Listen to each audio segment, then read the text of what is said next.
order selected at random by the coordinators and the advisors to each of the speakers. Ladies and gentlemen, to address you today, Dr. William Campbell.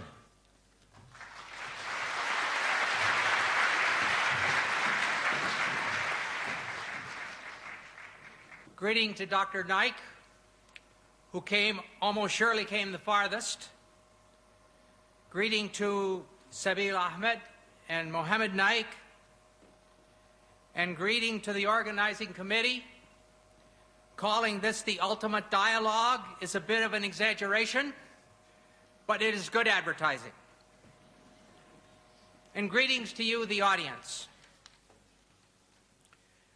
I'd like to also bring greetings in the name of Yahweh, or better known as Jehovah, the great Creator God who loves us. I wish to start by speaking about words. Tonight we are going to speak about the words of the Bible and the words of the Koran. The scholars of modern linguistics tell us a word, a phrase, or sentence means what it meant to the speaker and the person or crowd of people listening. In the case of the Koran, what it meant to Muhammad and those listening to him. In the case of the Bible, what it meant to Moses or Jesus or those listening to them. To check this, we have the context of all the usages in the Bible or the Koran. In addition, there is the poetry and letters of that century. For the Gospel, the 1st century AD. For the Koran, the 1st century of the Hijra. If we are going to follow the truth, we may not make up new meanings. If we are seriously after truth, there are no permissible lies. Here is an example of what I'm talking about. You can have the first slide here.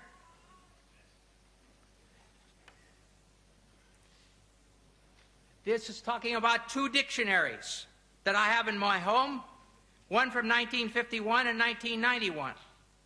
In these 2 dictionaries, the first meaning, pig, a young swine of either sex, is the same.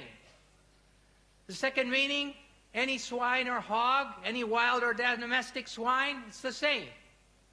Third, the flesh of swine, pork, is the same. Then the meaning, a person or animal of piggish habits, it's the same.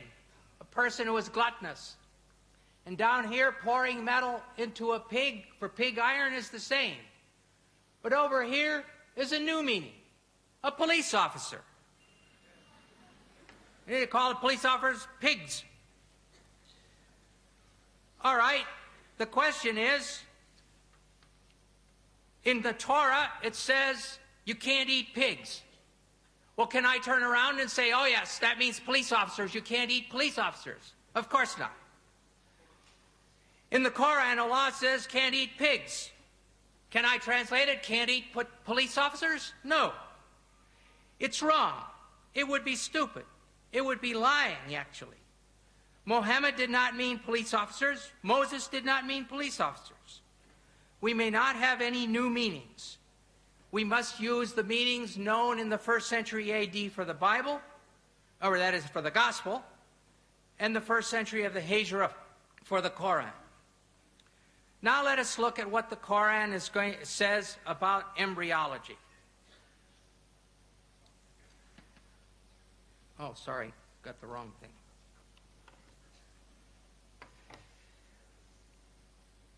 It has been said that the idea of the embryo developing through stages is a modern one, and that the Koran is anticipating modern embryology by depicting differing stages.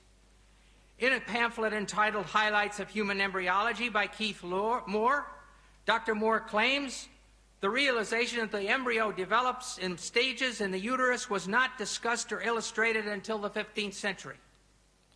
We will weigh this claim by considering the meaning of the Arabic words used by the Koran, and secondly, by examining the historical situation leading up to and surrounding the Koran. We will start by looking at the main words using the word alaka, main verses. The Arabic word alaka in the singular, or alaq as the collective plural, is used 6 times. In the Surah of the Resurrection, Al-Qiyamah, 75, 35 to 39, we read, "Was he man, not a drop of sperm ejaculated? Then he became alaka, and God shaped and formed and made of him a pair, the male and the female. In the Surah of the Believer, Al-Mu'min, 40:67, it says, "He it is who created you from dust, then from a sperm drop, then from a leech-like clot, alaka, then brings you forth as a child, that perhaps you may understand."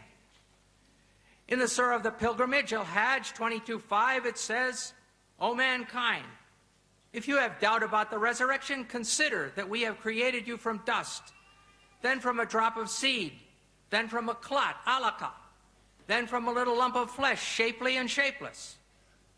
And finally, the fullest treatment is in the Surah of the Believers, Al-Mu'minun, 23:12-14, which reads, "Verily, we created man from a product of wet earth, then placed him as a drop of seed in a safe lodging. Then we fashioned the drop a clot, alaka, and of the clot we fashioned a lump, and of the lump we fashioned bones, and we clothed the bones with meat. Then we produced it as another creation." And here you have the stages according to the Quran. Nutfa, sperm; alaka, clot; mudagha, piece of meat; adam, bones; and the fifth stage, dressing the bones with muscles. Over the last 100+ years, this word alaka has been translated as follows. There's 10 translations here. I'm not going to read them all. 3 are in French, where it says un gomo de sang, or a clot of